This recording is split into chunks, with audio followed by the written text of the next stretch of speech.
अस्सलामुअलैकुम अज़ीज़ तलबा। आज हम ग्रामर में जो मुख्तलिफ़ किस्म के 10 केसेस थे नाउन के, उसके बारे में पढ़ेंगे। केस नंबर 4 है the object of prepositions. Object of preposition grammar में क्या है?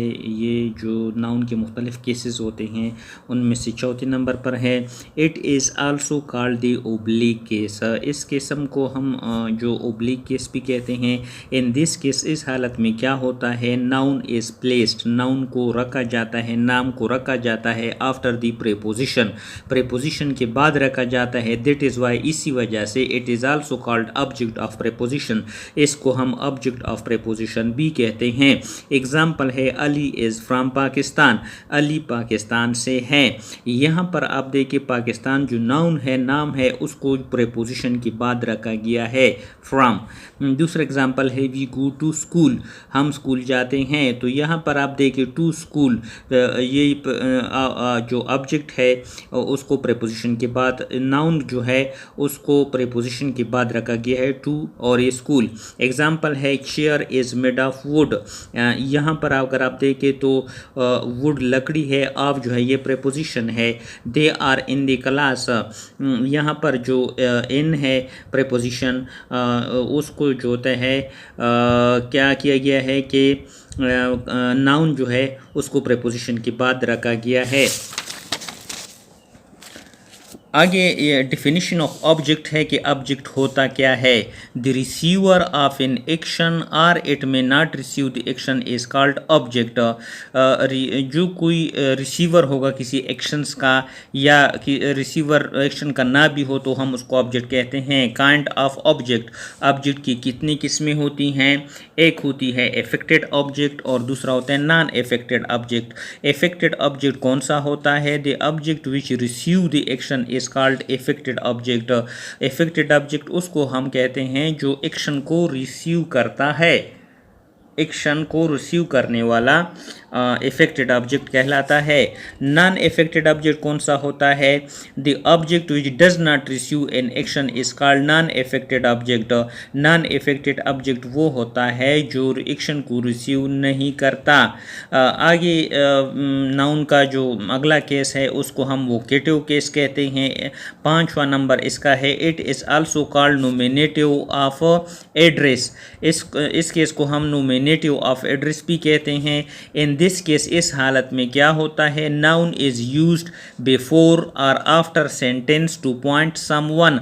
इस हालत में क्या होता है वोकेटिव या नोमिनेटिव केस में कि जो नाउन होता है, नाम होता है, उसको हम किसी सेंटेंस से पहले या बाद में इस्तेमाल करते हैं टू पॉइंट समवन, ताकि किसी की तरफ हमारा इशारा हो, यानी किसी को मुखातिब करने के लिए उस सेंटेंस से पहले या उसके बाद हम नाउन का इस्तेमाल करते हैं।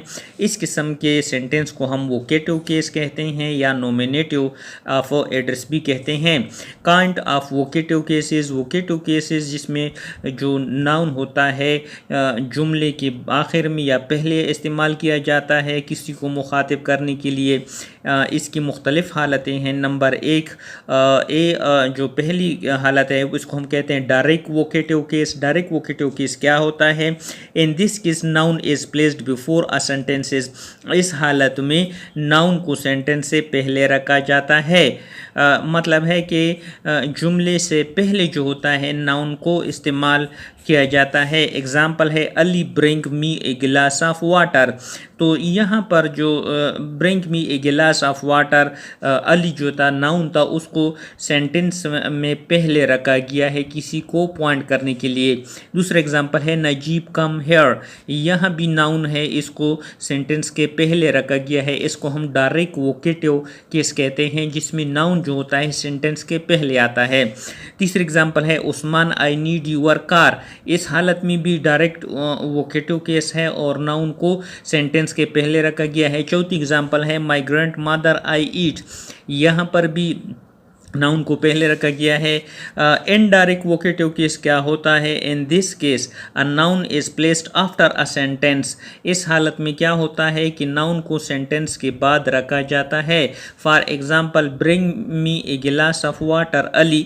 अब यहाँ पर देखिए, अली को पॉइंट करने के लिए सेंटेंस की एंड पर जो है नाउन रखा गया है। दूसरी एग्जाम्पल है कम हेयर नजीब। अब यहाँ पर देखिए, जो नजीब इज ए नाउन है उसको सेंटेंस की एंड पर रखा गया है। तीसरी एग्जाम्पल है बी क्विक बॉयज। यहाँ बी बॉयज जो नाउन है इसको सेंटेंस की एंड पर रखा गया है। एग्जाम्पल है पॉलिश माई शूज़ आयशा। तो आयशा का जो वर्ड नाउन है इसको भी सेंटेंस की एंड पर रखा गया है। छठी केस हमारे साथ है पोजेसिव केस। पोजेसिव क्या होता है? ये नाउन का छठा केस है। It is also called a genitive case. इसको हम जेनेटिव केस भी कहते हैं। In this case noun is used with s and s with noun to show ownership. इस हालत में क्या होता है? नाउन के साथ हम एस या इस हालत में एस इस्तेमाल कर देते हैं ताकि ओनरशिप, नाउन के साथ जो ओनरशिप्स होता है कि किसी चीज़ का ताल्लुक इस नाउन इस नाम के साथ है। पोजीशंस एंड रिलेशनशिप, ताल्लुक वगैरह को जाहिर करने के लिए।